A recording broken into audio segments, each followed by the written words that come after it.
Musa, tumetizama mechi dakika 90 zimetamatika kwa Young Africa kushinda goli 2-0 ambazo zimempa ridhaa ya kusonga hatua ya makundi na mpaka tunavyozungumza hivi sasa yuko hatua ya makundi. Hebu tuambie namna gani ambavyo umetizama mechi ndani ya dakika 90? Ilikuwa ni mechi nzuri sana kushuhudia, mechi ambayo ilikuwa na hadhi ya kibingwa, yani kwa maana klabu bingwa imedhihirishwa kwenye mchezo wa knockout kwenye stage ya pili, ambapo Young Africans walikuwa wenyeji wa Silver Strikers kutoka Malawi. Kwa nini nasema Young Africans wamecheza kibingwa? Ni kwa sababu wamejua kutafsiri nyakati. Unapokuwa kwenye half yako, manake lazima uwe competent kwenye kuzuia, na unapokuwa kwenye half ya mpinzani uwe na competence kwenye kushambulia ama kuzitumia nafasi. Kipindi cha kwanza Young Africans katika zile dakika 45 walitumia vizuri nafasi chache ambazo walizitengeneza, kiasi kwamba wakapata magoli mawili ambayo imewapa confidence na kuwapa nafasi ya kufuzu kwenda kwenye hatua ya makundi, kitu ambacho ilikuwa ni targets. Kama nakumbuka kwenye mkutano mkuu wa Young Africans, Engineer Harris ambaye yeye ndo tunasema rais wa klabu ya Young Africans alisema malengo yao makubwa msimu huu ni kufuzu kwenda hatua ya makundi. Sasa tayari wameshafikia hayo malengo, kitu ambacho kimetokana na approach nzuri ambayo Patrick Mabedi amekuja nayo siku hii ya leo. Kipi ambacho kimekuwa strengths kwa Young Africa kuweza kupata hicho ambacho amekipata ambacho alikikosa away? Composability, kwa maana ya utulivu ambao walikuwa nao siku hii ya leo kwenye eneo la kupasia, kwa sababu ukiangalia mchezo uliopita walikuwa wanapoteza mipira kirahisi, lakini siku ya leo tumeona namna ambavyo walikuwa wanatoa pasi nzuri, na hata ukiangalia hali ya umilikaji wa mpira Young Africans ka dominate kwa asilimia kubwa. Lakini mbali na hapo, kwenye safu ya ulinzi yale makosa ambayo yalionekana kwenye mchezo uliopita leo hayakuwepo, manake leo walikuwa na umakini kwa asilimia kubwa. Squad rotation, kwa maana mabadiliko ya kikosi, na yenyewe imekuwa na faida kubwa sana siku hii ya leo.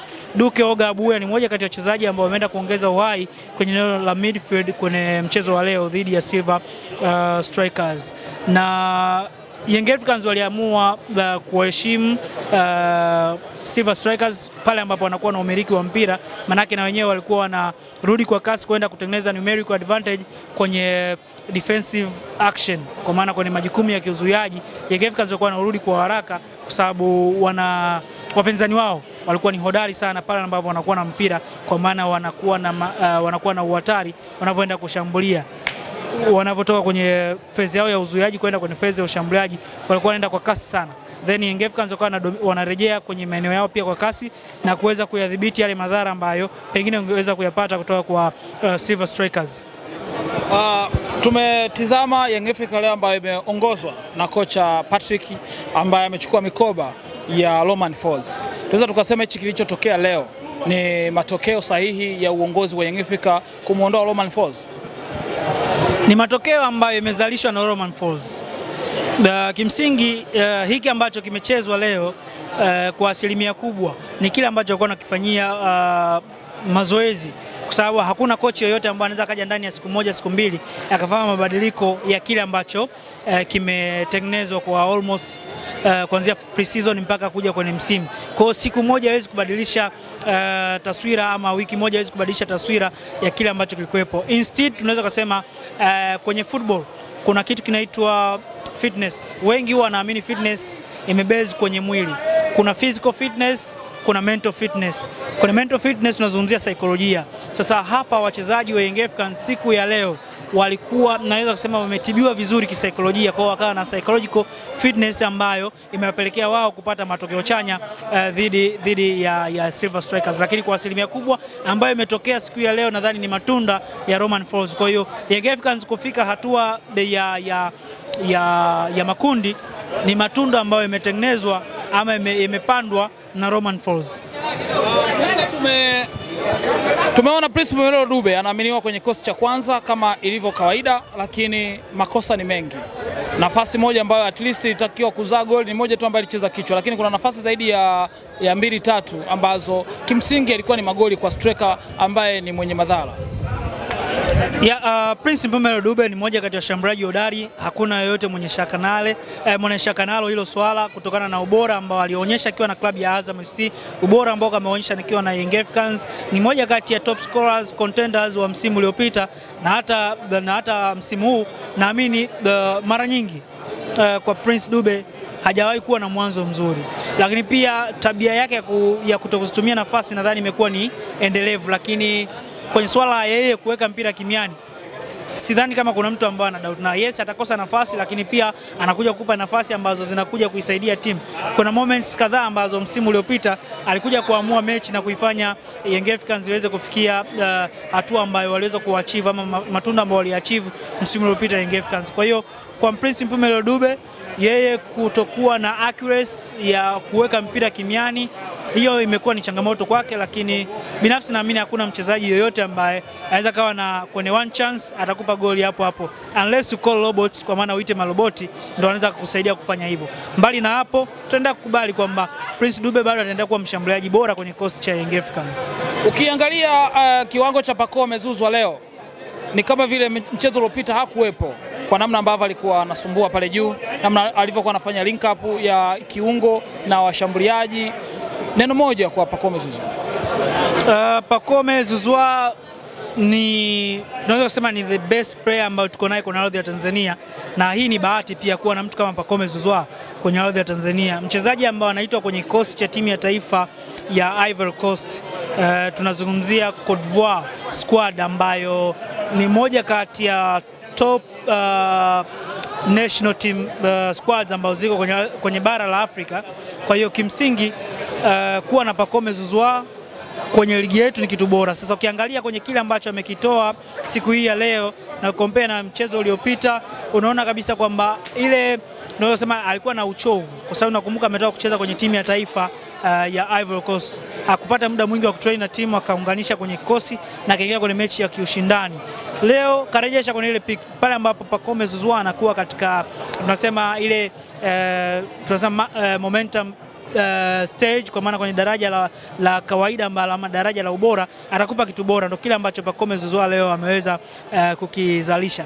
Amebeba Young Africans mabegani kwenye majukumu ya kuipeleka team offensive wise, kwa maana kwenda kwenye maeneo ya kiushambuliaji, na kuna moments tulikuwa naona ana drop chini kwenda kuchukua mipira ili kuisaidia team kwenye hali ya uhakika, assurance ya kuwa na mpira mguuni. Kwa hiyo Pacome Zouzoua ni mtu ambaye ama ndo ufunguo ambao unahitajika leo kwenda kuadhibu Silver Strikers, kwa sababu Silver Strikers walikuwa very compact. Pale wanapozuia wengi wanakuwa compact. Kama wanakuwa compact, unahitaji mchezaji ambaye anaweza aka open up zile spaces za hawa wachezaji ambao wanakuwa compact, kwa sababu wachezaji wawili watatu wakwenda kumark mchezaji mmoja, maana kuna spaces ambazo zinaachwa. Zile spaces zikiachwa, then pass inapigwa na matokeo yanapatikana. Kwa Pacome Zouzoua alikuwa ni aina ya wachezaji ambao walikuwa wanahitajika wakiwa na ubora wake kwa ajili ya kuinusuru ama kuiongoza Young Africans kufika hatua ya makundi.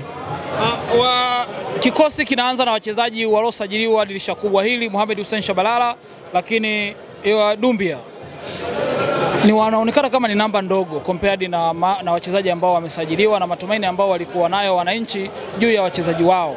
Tunaweza tukasema kwamba uingiaji wa wachezaji hawa wapya umekuwa ni hafifu sana kwenye kikosi cha Young Africa. Wameshindwa kuwabiti waliowakuta. Kiuhalisia ni kwamba wanasema the winning team never change. Kwa tunaweza kusema pia the trophy team never changes. Pale unapokuja kubadilisha kikosi lazima ufanye maingizo machache taratibu.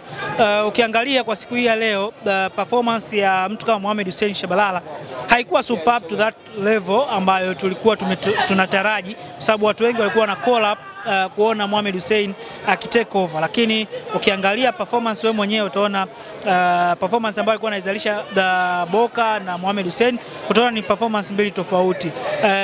Momo Doumbia, yes, ameingia kwenye kikosi, amekuwa na performance nzuri, lakini bado kuna moments ambazo zilikuwa zinahitaji mtu ambaye ana ukomavu kwenye michuano ya kimataifa, hususan ya club level, kitu ambacho mtu kama Momo Doumbia hakuwa na hiyo experience, kwa sababu hii ndo mara yake ya kwanza yeye kuingia hatua ya makundi ya michuano ya CAF Champions League. Kwa hiyo kimsingi tunaweza tukasema kwamba wachezaji ambao walikuwepo kwenye kosi wakati timu ipo kwenye ubora wake bado walikuwa na existence ya ubora ambao waliuzalisha kwenye kikosi msimu uliopita, na wao wanakuwa wanajua DNA ya club. Kwa hiyo kiurahisi tu DNA ya club ndio imeweza kuwafanya ama kuaccommodate wachezaji ambao walikuwepo msimu uliopita na kuwapa nafasi ya kucheza kwa asilimia kubwa. Tunaweza tukasema mdomo umewaponza Silver Strikers na Uchizi Vunga wao. Uchizi Vunga moja kati ya wachezaji bora sana ambao wanapatikana kwenye ardhi ya Malawi. Performance yake ilikuwa nzuri kwenye game ya kwanza, game ya pili bado ametoa performance bora, lakini Silver Strikers nadhani walichokuwa nakizungumza walikuwa wanajaribu kuweka mind game. Yaani ilikuwa ni mind game kuwafanya Young Africans wasijihisi kwamba wao ni superior kuliko wao. Lakini all in all nadhani football imeweza kuchezwa ndani ya dakika 90 kwenye pitch, tumeona kile kilicho bora, na Silver Strikers sio timu mbovu. Bado walikuwa na timu nzuri sana. Ukiangalia namna ambavyo walikuwa wanaweza kutafsiri matukio, ni ukomavu na uhodari wa kikosi cha Young Africans ndio umepelekea Young Africans wao wenyewe kupata matokeo. Kwa hiyo Young Africans kwa ukanda wetu huu wa Afrika Mashariki na upande wa Kosafa tunaweza kusema ni moja kati ya timu tishio ambazo ziko huku. Wamecement kwenye kile ambacho walikuwa nacho. Young Africans leo wamecheza kibingwa zaidi. Uchizi Vunga acheze NBC Premier League au tumwachache kwanza? NBC Premier League sio ligi rahisi sana kama ambavyo watu huwa wanadhani. Ni ligi ngumu sana. Uchizi Vunga bado binafsi naona bado apewe muda kwa sababu tunahitaji wachezaji ambao watakuja kuwa na kitu cha utofauti zaidi. Kile ambacho anakifanya Uchizi Vunga, binafsi naona mtu kama Juma Bushil kutoka Fountain Gate ana uwezo wa kukifanya. Mtu kama Abdul Hilal kutoka Mtibwa Sugar ana uwezo wa kukifanya. Kwa upande wa Dodoma Jiji watu kama kina Salmin Idoza wanaweza kukifanya. Najim Musa ni more better kuliko kina Uchizi Vunga, kina Geoffrey Manyasi. Tuna quality ambayo inaweza kutoa kile ambacho Uchizi Vunga anakifanya. Aongeze ubora kufikia ule ubora ambao unaweza kusema Yesu ni mchezaji wa kimataifa ambao amekuja kwenye ligi ya Tanzania anakuja kutupa kitu cha utofauti.